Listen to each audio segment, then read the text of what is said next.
KPK geledah kantor Bank Indonesia diduga terkait penyalahgunaan dana CSR. Kita berbincang dengan mantan Wakil Ketua KPK, Saud Situmorang. Selamat petang, Pak Saud. Mas Ibrahim, selamat petang. Baik. Gimana, Mas? Pak Saud, kalau timelinenya sejak Agustus, Alexander Marwata pernah nyinggung soal ini naik ke penyidikan. September juga Asep Guntur Rahayu sudah bicara soal kasus ini. Tapi sampai sekarang belum diekspos nih. Kira-kira apa yang jadi permasalahannya menurut Anda nih, Pak Saud?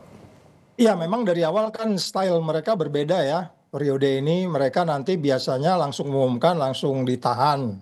Itu stylenya mereka.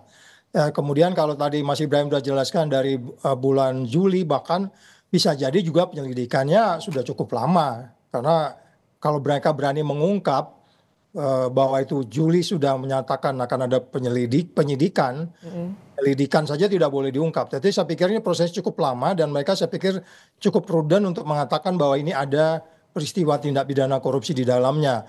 Nah, kembali lagi pertanyaan kenapa cukup lama? Mungkin itu yang disebut karena mereka harus hitung-hitung berapa besar. Yang tadi kan dijelaskan oleh pihak BI-nya ada sejumlah, yang dijelaskan oleh Asep juga ada sejumlah yang tidak digunakan pada tempatnya. Nah, ini mungkin mereka menghitung-hitung seperti itu. Kemudian ketika mereka sudah yakin, maka dilakukanlah penggeledahan malam yang lalu. Gitu, Mas Ibrahim. Jadi dengan adanya penggeledahan pada Senin malam ini bisa disebutkan indikasi menguatkan betul adanya dugaan korupsi di CSR, karena sebelumnya sudah naik penyidikan juga kan? Iya, itu sudah yakin. Mas Ibrahim, kamu kalau penyidik nggak boleh menggeledah rumah orang kalau belum penyidikan. Ya, jadi itu sudah prudent. Cuman persoalannya kembali lagi kan kayaknya ini seperti ada TikTok ya, jawab-menjawab ya. Seolah-olah tidak membenarkan sesuai dengan prudent, mereka sesuai dengan good corporate governance, GCG. Sehingga kemudian kita pantas juga bertanya bagaimana juga. Kan mereka juga di bawah OJK juga. OJK kan memberi petunjuk kalau mau bikin CSR seperti apa. Nah, itu menarik untuk kemudian nanti ketahuan mainstreamnya kayak gimana gitu, Mas Irsal. Oke, kalau penggunaan dana CSR atau peruntukannya ini celahnya di mana untuk jika ditemukan tindak pidana korupsi? Biasanya celahnya seperti apa, Pak Saud? Yang pasti karena itu uang negara, saya kurang mengerti nanti itu kenanya di pasal berapa. Tetapi kalau mereka yakin itu ada kerugian, kemudian ada suap di dalamnya, atau kemudian penyalahgunaan wewenang, berarti pasal 2, pasal 3, yang kemudian ini juga mengindikasikan kepada kita bahwa peristiwa pidananya terjadi, tapi bagaimana itu nanti niat jahatnya akan terlihat di prosesnya. Karena kan ada sistem ya, ada yang disebut good corporate governance. Bahkan OJK itu sudah memberi saran, memberi petunjuk bagaimana kalau mau bikin CSR. Nah, bagaimana ini kemudian teman-teman di KPK mendalaminya, bahwa mereka yakin ada penyelewengan atau penyalahgunaan wewenang dan seterusnya, sehingga dana itu tidak sampai kepada yang berhak. Saya pikir penyidik sudah yakin betul bahwa ada peristiwa proses yang menyimpang dari ketentuan yang berlaku. Jadi pelanggaran terhadap undang-undang. Artinya pelanggaran terhadap peraturan yang sebenarnya bagaimana CSR itu harus dilaksanakan. Gitu, Mas Ibrahim. Tapi biasanya penggunaan dana CSR ini kan tentu akan transparan, apalagi di lembaga seperti Bank Indonesia. Tentu akan transparan berapa jumlah dana dan yang sudah disalurkan juga. Ya, jadi ini sangat mengkhawatirkan ya.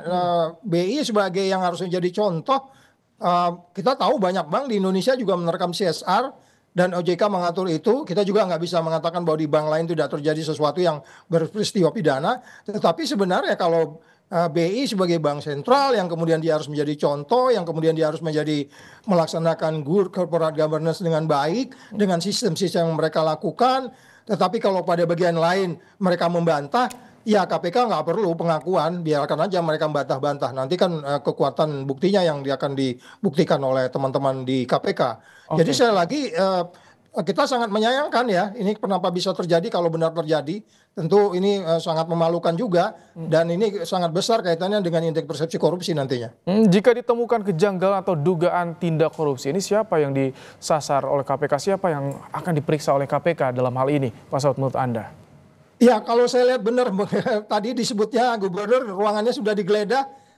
Mas Ibrahim, saya nggak akan geledah ruangan kamu kalau saya nggak berpotensi besar bahwa kamu melakukan pelanggaran. Jadi kayaknya ini sudah masuk di top manager, top leader sampai ke peranan yang lainnya. Saya nggak ngerti karena ada disebut di media tadi 2-3 ruangan.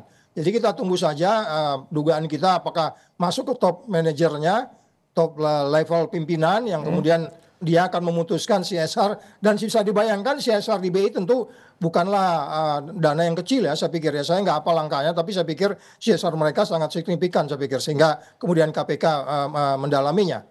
Tapi menurut Anda, dalam waktu yang segera apakah diperlukan kejelasan, kepastian hukum, expose rilis untuk bagaimana menentukan ini betul ada atau tidak? Pikir harus segera ya, karena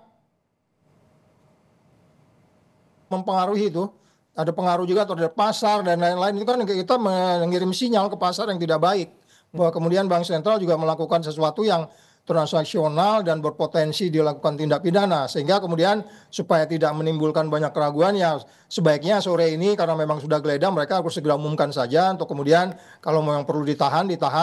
Saya nggak tahu APK stylenya kan sekarang begitu pengumuman langsung ditahan. Nanti kita lihat saja, Mas Ibrahim. Baik, terima kasih Pak Saud Situmorang untuk pandangan Anda soal penggeledahan di kantor Bank Indonesia dalam program Kompas Petang sore hari ini.